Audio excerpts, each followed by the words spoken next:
very exciting week, this first week here in the Comoros. I've been diving basically every day. Today is my day off. 3, 2, 1, go!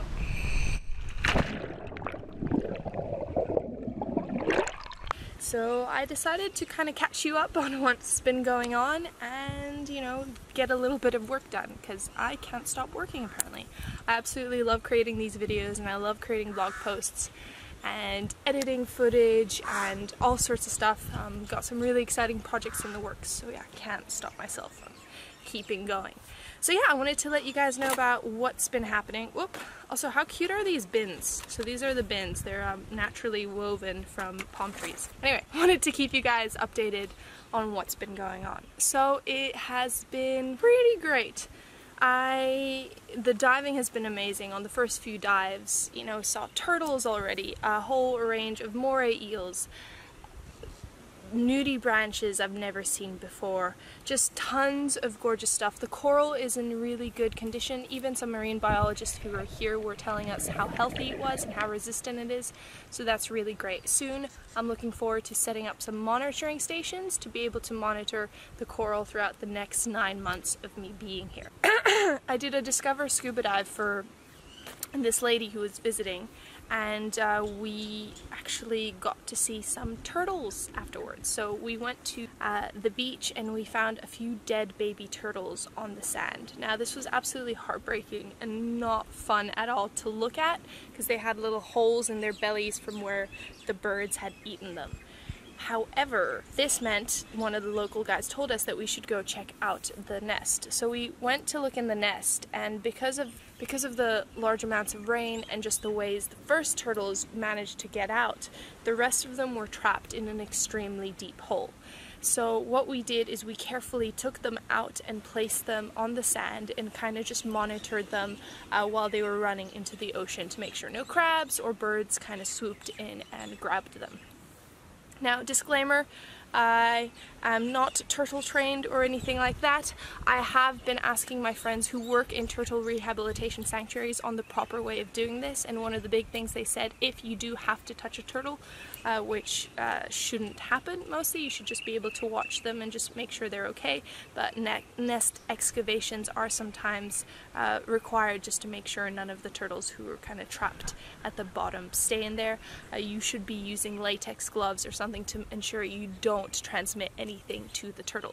Unfortunately, here in the Comoros, we don't have that many resources, so latex gloves aren't that easy to come by, so we just try our very best and hopefully not transmit anything to the turtle.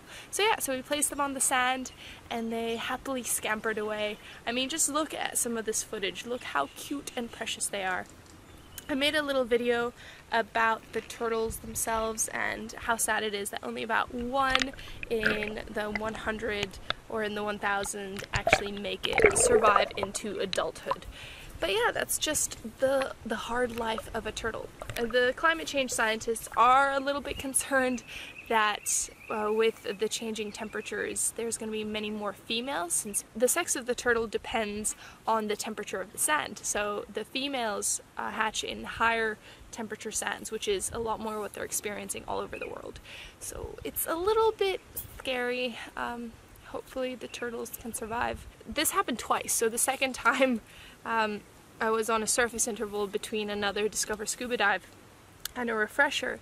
Again, saw a whole bunch of dead turtles on the sand, so unfortunately they had come out at 10 a.m. or so, which was about 33 degrees, so absolutely baking. I mean, walking on the sand was hot for my feet, so I can't even imagine how their little bodies and how quickly they would have baked on the sand. But yeah, we found about 12 dead on the sand, which was really devastating, because just in the spot of me like seeing them and picking up 2 to place them on the wet sand and then going back the 5 meters to kind of see the rest, all of them had stopped moving. The power of the sun is really crazy. So usually the baby turtles wait until nightfall or wait until they feel the temperature of the sand drop before they come out, but these ones must have, I don't know, I think they tried to come out in the morning, but because of all the plastic and all the debris on the beach, they actually got stuck. We found some stuck under some plastic bottles and underneath huge logs, so they didn't manage to get to the ocean in time, and many of them actually, because they got trapped earlier, they got stuck and they couldn't make it in time. But yeah, we went to check the nest, and they were also very, very hot, so we made sure to just put them on the wet sand, making sure they still walked to the ocean, or little ran to the ocean, because apparently that's very important in their developmental process.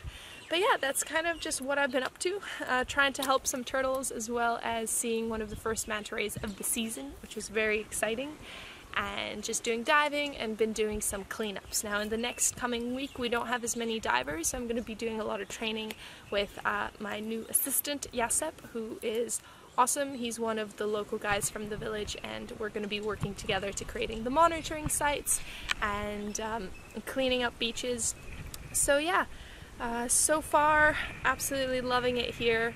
I'm so happy I get to share my experience with you guys. I'm also writing a blog about it, so if you want to kind of get a more detailed descriptions of the whole process, check out my new blog. It's actually going to be on oceanpancake.com, so have a look there. And yeah, anyway, that's about it. I'm just gonna go for a quick swim because it's so hot. Hope you guys are doing well. Let me know down below, have you ever had the pleasure of seeing baby hatchlings? Because it was so cute, their little feet, and we also managed to film them while they were underwater, which was one of the coolest experiences. Anyway, alright, bye!